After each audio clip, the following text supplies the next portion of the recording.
If you're anything like me, you're gonna find any possible way you can to shorten the amount of chores you have in a day, right? Well, I was sick of filling the chicken food every single day, so I came up with a plan of finding a way to do that less. The plan we came up with was a garbage can with some 3-inch 45-degree PVC pipes down at the bottom. And you know what? This has worked so well for us. We fill the feeder with 3 bags every 6 weeks or so and just kind of let the chickens go. We don't have to worry about filling it up. You know, when we go in there to get eggs, we just kind of shake it to make sure that it's still living by an Air Force base. I kind of have to stop filming all the time.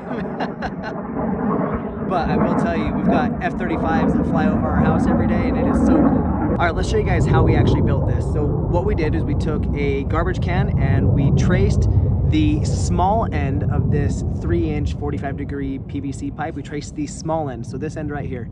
You trace that onto your garbage can down towards the bottom. Trace as many as you want to be around the garbage can. For us, I think we ended up doing 3, but depending on where you're placing your garbage can, you can put more or less. So we traced it 3 times, and then we took a razor knife and we cut those holes out. So with our garbage can, it was honestly pretty just cheap and flimsy and thin, so it was really easy to cut with just a razor blade. If you get a heavier duty garbage can, you might want to look at having like a Sawzall or something along those lines, maybe a hole saw. But you get the holes made down in the bottom. The way these 3-inch PVCs work is there's a little bit of a bend in it. You don't want the 90-degree, you want the 45-degree.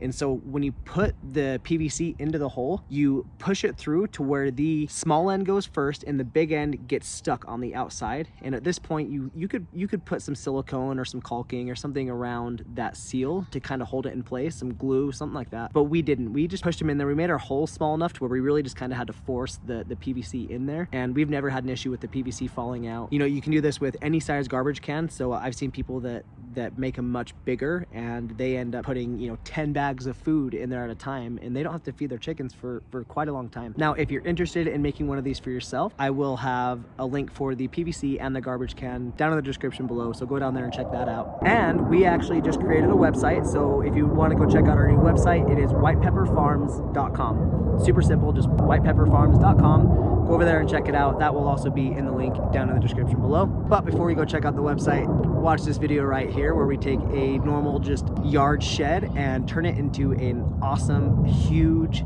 cheap chicken coop.